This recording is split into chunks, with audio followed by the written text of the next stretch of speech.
करके Telegram group join कर सकते हैं। तो चलिए स्टार्ट करते हैं। पहला क्वेश्चन है, हाल ही में युद्ध और सशस्त्र संघर्ष में पर्यावरण के शोषण को रोकने के लिए अंतर्राष्ट्रीय दिवस कब मनाया गया है? तो अभी 6 नवंबर को युद्ध और सशस्त्र संघर्ष में पर्यावरण के शोषण को रोकने के लिए एक अंतर्राष्ट्रीय दिवस मनाया गया, यानी कि इस क्वेश्चन का सी ऑप्शन सही है। अब ये जो international day for preventing the exploitation of the environment in war and arm conflict है, ये मनाया क्यों जाता है? तो युद्ध और सशस्त्र संघर्ष में जो पर्यावरण को हानि होती है, आपको पता है जब वॉर होता है तो पर्यावरण का लॉस होता है, और जब सशस्त्र संघर्ष यानी कि आर्म्ड कॉन्फ्लिक्ट होते हैं तब भी एनवायरनमेंट का लॉस होता है। तो इसके बारे में अवेयरनेस पैदा करने के लिए हर साल 6 नवंबर को ये युद्ध और सशस्त्र संघर्ष में पर्यावरण के शोषण को रोकने के लिए अंतर्राष्ट्रीय दिवस मनाया जाता है। अच्छा, इसकी शुरुआत कब हुई थी? तो यूनाइटेड नेशन जनरल असेंबली ने 5 नवंबर 2001 को इसको मनाने की घोषणा की थी। 5 नवंबर 2001 को ये डिसीजन लिया गया था कि अब से हर साल 6 नवंबर को ये युद्ध और सशस्त्र संघर्ष में पर्यावरण के शोषण को रोकने के लिए अंतर्राष्ट्रीय दिवस मनाया जाएगा। तो 2001 से हर साल 6 नवंबर को ये मनाया जाता है। अब ये इंपोर्टेंट डे वाला क्वेश्चन है। तो नवंबर में अभी तक जितने भी इंपोर्टेंट डे बनाए गए हैं सारे मैं आपको रिवाइज कराता हूं। नवंबर में अब तक टोटल 3 इंपोर्टेंट डे बनाए गए हैं, उसमें से एक तो यही है। नवंबर में पहला इंपोर्टेंट डे क्या मनाया गया था? 2 नवंबर को मनाया गया था, पत्रकारों के विरुद्ध अपराधों के लिए दंड मुक्ति समाप्ति दिवस। उसके बाद दूसरा इंपोर्टेंट डे बनाया गया था 5 नवंबर को, और वो क्या था? विश्व सुनामी जागरूकता दिवस। और अब ये तीसरा इंपोर्टेंट डे बनाया गया है नवंबर का 6 नवंबर को, युद्ध और सशस्त्र संघर्ष में पर्यावरण के शोषण को रोकने के लिए अंतर्राष्ट्रीय दिवस। तो इंपोर्टेंट डे आपको इसी सीक्वेंस में और इसी फ्लो में याद रखने हैं, लेकिन याद तभी होंगे जब कोई भी इंपोर्टेंट डे आए। आप उस मंथ के सारे इंपोर्टेंट डे बिल्कुल सीक्वेंस में रिवाइज करिए। अच्छा, आज के इस वीडियो का हम टारगेट रखते हैं 40,000 लाइक का। तो अगर ये वीडियो आपको अच्छा लगता है, हेल्पफुल लगता है, तब आप इस वीडियो को लाइक और शेयर जरूर किया करो। और मैं आपको भी बोलता हूं, डेली मॉर्निंग में उठकर सबसे पहले अपने लिए टारगेट फिक्स करो, चाहे छोटा सा ही टारगेट फिक्स करो, लेकिन डेली मॉर्निंग में उठकर सबसे पहले अपने लिए टारगेट फिक्स करो और फिर अपना पूरा दिन उस टारगेट को अचीव करने में लगा दो। आपकी लाइफ ऑटोमेटिकली अच्छी हो जाएगी। नेक्स्ट क्वेश्चन है, हाल ही में G20 देशों के 6ठे शिखर सम्मेलन को किसने संबोधित किया है? तो अभी प्रेजेंट टाइम के हमारे लोकसभा अध्यक्ष ओम बिरला ने G20 देशों के 6ठे शिखर सम्मेलन को संबोधित किया है, यानी कि इस क्वेश्चन का बी ऑप्शन सही है। पहले आप इमेज में देख लीजिए, ये है ओम बिरला और ये प्रेजेंट टाइम पे हमारे लोकसभा के स्पीकर हैं, और अभी इन्होंने G20 देशों के 6ठे शिखर सम्मेलन को संबोधित किया है। अब G20 इसको मैंने हाईलाइट किया है, यहाँ पे कंफ्यूजन बहुत होता है। अक्सर हम जनरल वे में ये सोच लेते हैं कि G20 का मतलब है 20 देशों का एक ग्रुप। बिल्कुल ऐसा नहीं है, 20 देशों का ये ग्रुप नहीं है, 19 देश प्लस एक यूरोपीय यूनियन मिलकर बनाता है G20। ये आपको याद रखना है, क्या है? 19 देश हैं प्लस एक यूरोपीय यूनियन है, और इस तरह से बनता है ये G20। अच्छा, G20 की स्थापना कब हुई थी? इसकी स्थापना हुई थी 26 सितंबर 1999 को, और G20 के प्रेजेंट टाइम पे चेयरमैन कौन है? Shinzo Abe. नेक्स्ट क्वेश्चन है, हाल ही में किस रेलवे स्टेशन पर हेल्थ एटीएम की शुरुआत हुई है? तो अभी लखनऊ के चारबाग रेलवे स्टेशन पर 2 हेल्थ एटीएम की शुरुआत की गई है, यानी कि इस क्वेश्चन का सी ऑप्शन सही है। अब ये जो चारबाग स्टेशन पर हेल्थ एटीएम लगाए गए हैं, ये करेंगे क्या? तो ये बॉडी की 16 जांच करेंगे। क्या करेंगे? हमारी बॉडी के 16 टेस्ट ये कर सकते हैं। अब इसमें 2 तरह की फीस रखी गई है। अगर आप 100 रुपए पे करके कोई टेस्ट कराते हो तो आपका 9 मिनट तक टेस्ट किया जाएगा, और अगर आप 50 रुपए पे करते हो तो आपको 6 मिनट तक आपकी बॉडी के टेस्ट किए जाएंगे, लेकिन टोटल 16 टेस्ट ये मशीन कर सकती है। तो अभी लखनऊ के चारबाग रेलवे स्टेशन पर ये 2 नए हेल्थ एटीएम की शुरुआत की गई है। नेक्स्ट क्वेश्चन है, हाल ही में न्यूयॉर्क आधारित बॉर्न ग्रुप का अधिग्रहण किसने किया है? तो अभी टेक महिंद्रा ने न्यूयॉर्क बेस्ड बॉर्न ग्रुप का अधिग्रहण कर लिया, यानी कि इस क्वेश्चन का डी ऑप्शन सही है। अब इसका अधिग्रहण टेक महिंद्रा ने तो किया है, लेकिन ये जो बॉर्न ग्रुप है ये क्या करता है? तो ये क्या करता है? टेक्निकल सपोर्ट प्रोवाइड करता है, और इससे क्या होगा? वैश्विक स्तर पर इलेक्ट्रॉनिक और मोबाइल वाणिज्य क्षेत्र में टेक महिंद्रा की पहुंच और बेहतर हो जाएगी। अब इसका अधिग्रहण टेक महिंद्रा ने किया है। तो टेक महिंद्रा की स्थापना कब हुई थी? 1986 में। इसका हेडक्वार्टर कहां पे है? पुणे में। और टेक महिंद्रा के प्रेजेंट टाइम पे एमडी एंड सीईओ कौन है? सीपी गुरनानी। और टेक महिंद्रा के प्रेजेंट टाइम पे प्रेसिडेंट कौन है? आनंद महिंद्रा। नेक्स्ट क्वेश्चन है, हाल ही में किस बैंक ने instant digital saving account launch किया है? तो अभी उज्जीवन स्मॉल फाइनेंस बैंक ने एक इंस्टेंट डिजिटल सेविंग अकाउंट सेवा लॉन्च की है। तो इस क्वेश्चन का सी ऑप्शन सही है। अब ये इंस्टेंट डिजिटल सेविंग अकाउंट सेवा क्या है? तो इसमें क्या होगा? Ujjivan small finance bank instantly saving account खोल देगा, लेकिन इसकी कुछ लिमिट रहेंगी। इसमें आप 1 लाख रुपए तक का ही लेन देन कर सकते हो। आपको इस सेविंग अकाउंट का एटीएम मिल जाएगा। आप अनलिमिटेड ट्रांजैक्शन कर सकते हो उज्जीवन स्मॉल फाइनेंस बैंक के एटीएम से, लेकिन जो अदर बैंक हैं उनके एटीएम से आप 1 मंथ में 6 ट्रांजैक्शन ही कर सकते हो। तो ये नई फैसिलिटी लॉन्च की है उज्जीवन स्मॉल फाइनेंस बैंक ने, अब इसने लॉन्च की है। तो उज्जीवन स्मॉल फाइनेंस बैंक की शुरुआत कब हुई थी? इसकी शुरुआत हुई थी 2017 में। इसका हेडक्वार्टर कहां पे है? बेंगलोर में। और इसके प्रेजेंट टाइम पे एमडी एंड सीईओ कौन है? समित घोष। कौन है? समित घोष। नेक्स्ट क्वेश्चन है, हाल ही में नवोदय विद्यालय समिति के शाला दर्पण पोर्टल का शुभारंभ किसने किया है? तो प्रेजेंट टाइम पे हमारे मानव संसाधन विकास राज्य मंत्री हैं संजय धोत्रे।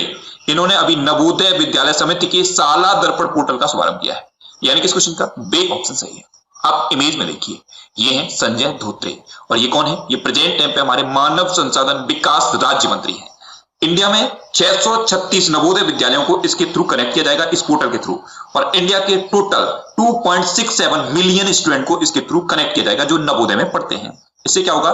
टीचर्स, स्टूडेंट और पेरेंट के बीच एक म्यूचुअल कनेक्शन डेवलप होगा। तो ये पोर्टल है और इसका शुभारंभ अभी संजय धोत्रे ने किया है।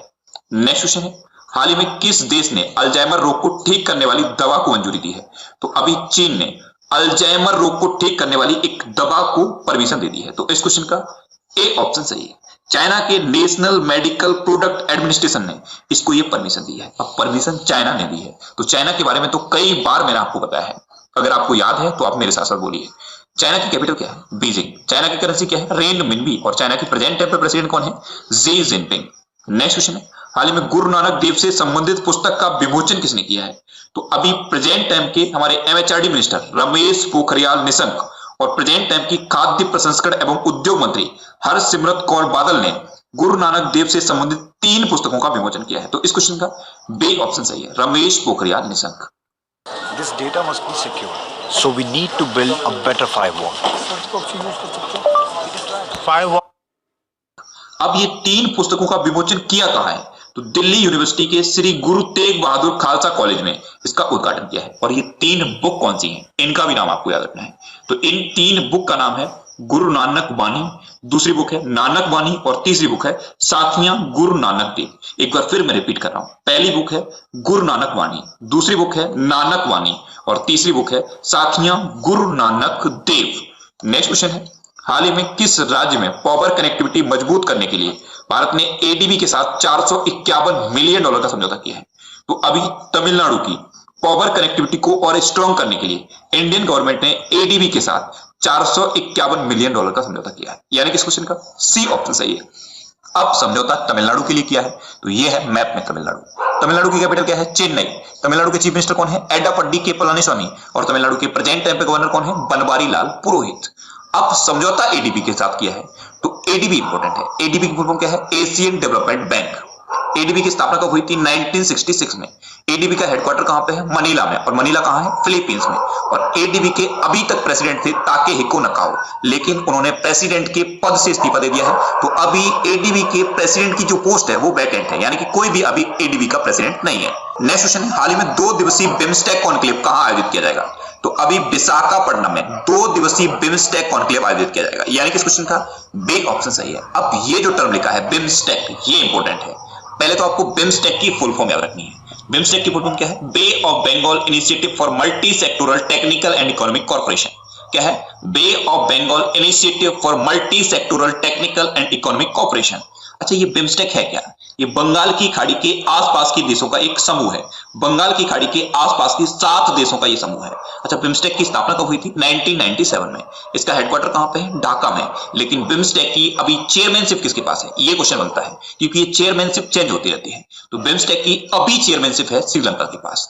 अच्छा, मैंने आपको अभी बताया बिम्स्टेक क्या है? बंगाल की खाड़ी के आसपास के 7 देशों का समूह है। तो वो 7 देश कौन से हैं? ये माइंड में क्लिक करना चाहिए। इस तरह की हैबिट आपके अंदर डेवलप हो जानी चाहिए। जब भी कोई क्वेश्चन आए तो ऑटोमेटिकली आपके माइंड में क्विंच होना चाहिए। तो ये 7 देश कौन से हैं? ये 7 देश हैं बांग्लादेश, भूटान, इंडिया, म्यांमार, नेपाल, श्रीलंका और थाईलैंड। एक बार फिर मैं रिपीट कर रहा हूं, आप नोट कर सकते हो। बांग्लादेश, भूटान, इंडिया, म्यांमार, नेपाल, श्रीलंका और थाईलैंड। इसी सीक्वेंस में और इसी फ्लो के साथ आपको याद होने चाहिए, लेकिन याद तभी होंगे जब कंटिन्यू आप रिवाइज करते रहोगे। नेक्स्ट क्वेश्चन है, हाल ही में मन्नू भाकर ने एशियन शूटिंग चैंपियनशिप में कौन सा पदक जीता है? तो अभी मन्नू भाकर ने एशियन शूटिंग चैंपियनशिप में स्वर्ण पदक जीता है। यानी कि इस क्वेश्चन का बी ऑप्शन सही है। यहां 2 जगह स्वर्ण लिख गया है, इससे आपको कंफ्यूज नहीं होना है। मन्नू भाकर ने गोल्ड मेडल जीता है। अब आप इमेज में देखिए, ये है मनु भाकर और इन्होंने ही अभी एशियन शूटिंग चैंपियनशिप में 10 मीटर एयर पिस्टल स्पर्धा में गोल्ड मेडल जीता है। अब यहां पे भी माइंड में क्लिक कर जाना चाहिए कि एशियन शूटिंग चैंपियनशिप ये कहां हुई है, तो ये हुई है दोहा में, और दोहा कहां पे है, कतर में। तो कतर की कैपिटल है दोहा और यहीं पे ये एशियन शूटिंग चैंपियनशिप हुई है और इसी में 10 मीटर एयर पिस्टल स्पर्धा में मनु भाकर ने गोल्ड मेडल जीता है। नेक्स्ट क्वेश्चन है, हाल ही में राइजिंग हिमाचल बैठक का उद्घाटन किसने किया है? तो अभी प्रधानमंत्री नरेंद्र मोदी ने राइजिंग हिमाचल बैठक का उद्घाटन किया, यानी किस क्वेश्चन का, बे ऑप्शन सही है। हिमाचल प्रदेश के धर्मशाला में प्रधानमंत्री नरेंद्र मोदी ने राइजिंग हिमाचल बैठक का उद्घाटन किया है। अब ये क्या है राइजिंग हिमाचल बैठक? तो इसमें क्या है, हिमाचल प्रदेश में इन्वेस्टमेंट को बढ़ावा देने के लिए इसका आयोजन किया गया है और दुनिया भर के बड़े बड़े इन्वेस्टर, बड़े बड़े उद्योगपतियों ने इसमें पार्टिसिपेट किया है। अब इसका आयोजन हिमाचल प्रदेश ने किया है, तो ये है मैप में हिमाचल प्रदेश। हिमाचल प्रदेश की कैपिटल क्या है, शिमला। हिमाचल प्रदेश के चीफ मिनिस्टर कौन है, जयराम ठाकुर। और हिमाचल प्रदेश के प्रेजेंट टाइम पे गवर्नर कौन है, बंडारू दत्तात्रेय। अब लास्ट वीडियो के क्वेश्चन का आंसर। लास्ट वीडियो में मैंने आपसे क्वेश्चन पूछा था कि हाल ही में विश्व सुनामी जागरूकता दिवस कब मनाया गया है? तो अभी 5 नवंबर को विश्व सुनामी जागरूकता दिवस मनाया गया, यानी कि इस क्वेश्चन का सी ऑप्शन सही था और लगभग सभी स्टूडेंट ने इसका आंसर सही दिया है। मोस्टली स्टूडेंट ने इसके बारे में डिटेल में लिखा। मैं आपको एक बार फिर बोलूंगा, क्वेश्चन के बारे में आपको जितना ज्यादा से ज्यादा पता हो आप लिखा करो, क्योंकि जो चीजें आप लिख देते हो फिर उन्हें आप कभी नहीं भूलते। अब आपके लिए आज का क्वेश्चन है, हाल ही में पी श्रीधरन पिल्लई ने किस राज्य के राज्यपाल के रूप में शपथ ली है? 4 ऑप्शन दिए गए हैं, इनमें से आपको अपना आंसर बताना है। और इसके अलावा हम हमारे फेसबुक पेज पर प्रीवियस ईयर क्वेश्चन डेली